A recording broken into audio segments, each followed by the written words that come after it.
Entonces, antes de pasar a las preguntas, tenemos un espacio de intercambio entre los expositores. Me atrevo, para motivar el intercambio, a hacer algunas reflexiones, algún comentario sobre un ejemplo que dio el doctor Gordillo. Me pareció muy interesante. Si no entendí mal lo que él plantea, es difícil no compartirlo en cuanto a lo que implica el proceso judicial como un mecanismo de intercambio de participación de las partes, en el caso en que en este supuesto interviene el Estado, la participación con el Estado en la transformación de las decisiones, y dio algunos ejemplos muy interesantes. Sobre el primero, tanto en carácter de Procurador General, tuve intervención en los dos. Respecto al primero, hacer un comentario que también demuestra la necesidad de que este mecanismo de participación por las partes del proceso y también por el órgano jurisdiccional y el Ministerio Fiscal interviniente se haga con un máximo de responsabilidad.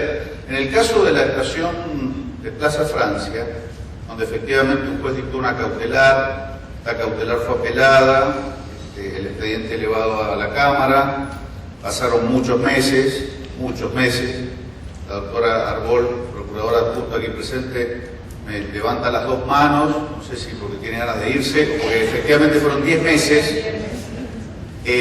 Tanto tiempo pasó que antes de que la Cámara dispusiera resolver la cautelar, como algunas medidas preliminares, la acción principal en la que la cautelar era un accesorio, que era un amparo, perimió. El gobierno de la ciudad plantó la presión de instancia y el juzgado resolvió con buen criterio declarar la causa de instancia. De manera que la medida cautelar no cayó por decisión del tribunal, sino por desidia de la parte, que no impulsó el procedimiento principal. Y añado un dato que fortalece la tesis del doctor Gordillo, cuando, insisto, no se puede discrepar. La ciudad dispuso la modificación del proyecto antes de que esto sucediera, porque la ciudad y sus ciudadanos perdían exactamente 1,5 millones de pesos por día de gastos improductivos, que finalmente lo reclamó la contratista por obra parada. Entonces, generando el diálogo, sin duda el proceso es un mecanismo de búsqueda de la verdad, y es necesidad de todos los que intervenimos en el proceso hacerlo con máxima responsabilidad, porque están en juego los intereses colectivos. Muchas veces la irresponsabilidad es del gobierno, a veces es de los particulares y a veces del Poder Judicial. De manera que el dato es central. Un proceso de administración sistémica, integral, participativa y dinámica exige, me parece, un mecanismo de transformación cultural en donde todos nos hagamos cargo de las responsabilidades que nos incumben en cada una de las áreas en las que debemos intervenir. Y en esto articulo con lo que decía el doctor Hutchinson en cuanto a la necesidad centralmente de establecer un mecanismo de organización que también tenga en cuenta procesos que son dinámicos y eficientes, la racionalización no solo en la organización del sistema, sino también en el mecanismo de selección de quienes van a ser los responsables de llevar adelante las decisiones y también los objetivos del sistema. Bueno, dicho esto, si hubiese alguna impresión de parte de los expositores sobre cada una de las intervenciones o las barbaridades que acabo de decir, es el momento, si no pasaríamos a las preguntas. Doctor Hutchinson. No, me parece que sí es cierto, tiene que haber una colaboración sin duda alguna. Lo que dice Gordillo de los jueces es correcto. En la época nuestra, para evitar el regulamiento, eso lo hacía el secretario. No evita que entonces después digan, pero por cierto, siempre se intentó llegar a esto porque es posible. También esto es posible cuando el tribunal no está atorado. Cuando tuvo los amparos que tuvo, esto realmente no podía hacer estas cosas porque cuánto tiempo tarda. O sea, acá la justicia tiene grandes problemas también porque no está bien equipada y porque además fue desbordada en algún momento. Y todavía sigue estando desbordada en el federal. Pero por cierto, la participación del juez en aquello de poder solucionar, porque yo decía, y esto es una cosa que lo digo como dice, no es como chiste, cuando yo estaba en el juzgado civil de San Isidro, a fin de año del año 76, teníamos 7.000 expedientes en trámite, las sucesiones, Entonces le dije a los primeros expedientes, lo que tienen que hacer, ¿de qué tiene la caducidad de todos los expedientes? Pero no sé si total, muchos se lo van a comer, ¿no? Y ahí nos liberamos, porque cuando no existe más expediente, cuando hay conciliación o cuando hay caducidad, porque si no hay ejecución de sentencia, entonces cabía actualización. Entonces estoy diciendo un chiste, pero es esto, cuando uno logra conciliar, se acaba el juicio. Y esto es muy importante, hay que tener cuidado de no salir de la independencia que el juez tiene que tener, porque si no también es un problema. Pero por cierto, esto es así. Ahora, fíjese también qué cosa, ¿no? La ciudad de Buenos Aires exige concursos para los empleados judiciales. Se han creado, no sé si 9, 12 juzgados nuevos, y no hubo ningún concurso.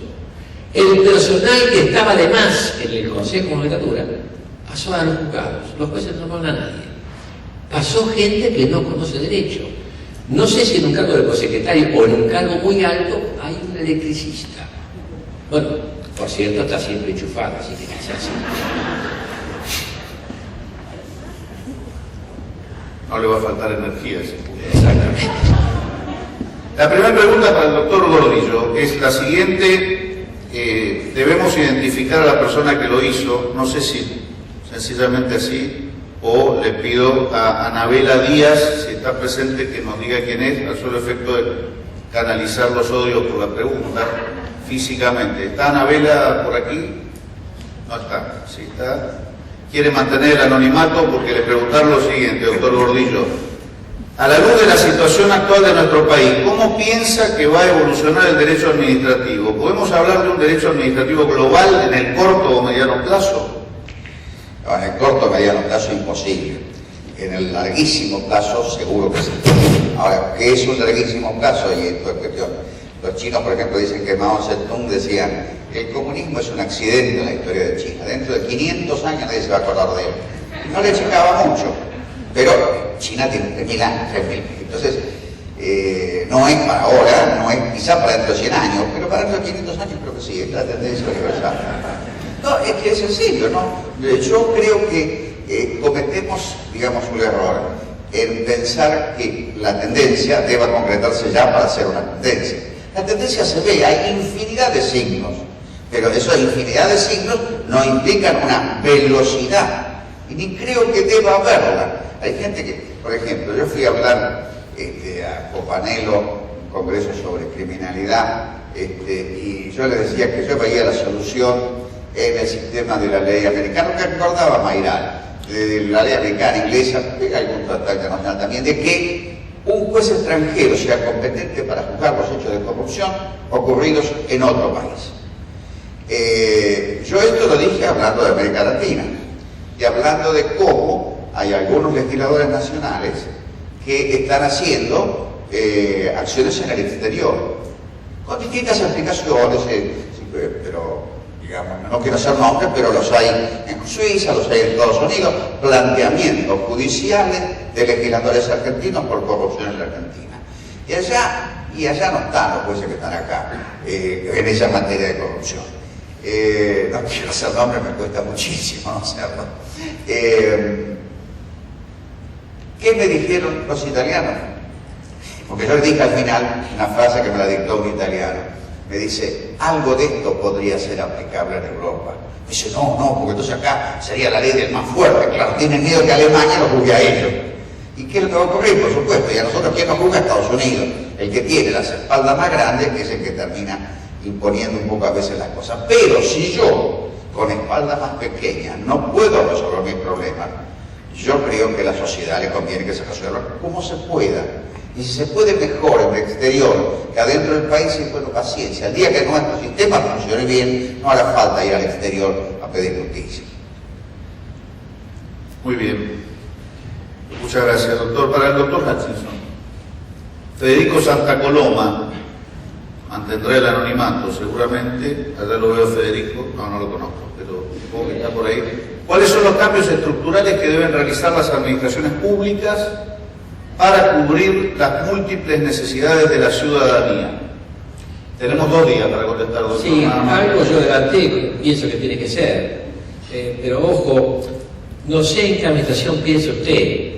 Una cosa es que piense la nacional provincia de Buenos Aires, Córdoba, y otras cosas que piense, por ejemplo, en la Tierra del Fuego o La Rioja. Son muy distintas las circunstancias. Entonces, uno tiene que adaptarse a cómo es la cosa, porque si no, no tiene mucho sentido. Yo siempre recuerdo cuando Marinkov hizo los códigos de La Pampa, la ley de procedimiento y el código contencioso. La Pampa es una provincia muy bien administrada siempre. Cualquiera ha sido el gobierno. Fíjese que el gobierno que trae de La Pampa iba a marinos. No sé por qué ni APA tiene, pero iba a marinos. Sean los marinos radicales, el movimiento popular fueguino que existía, siempre se administró bien. Ustedes no van a encontrar nunca noticias de La Pampa, excepto algún choque muy importante o que se queme un bosque de Caldera. Bueno, hizo una ley como la de la capital, la ley nacional, según lo que pensaba Marinkov. Y no tenía administración para esto, recursos de apelación, reconsideración. La verdad que era muy difícil.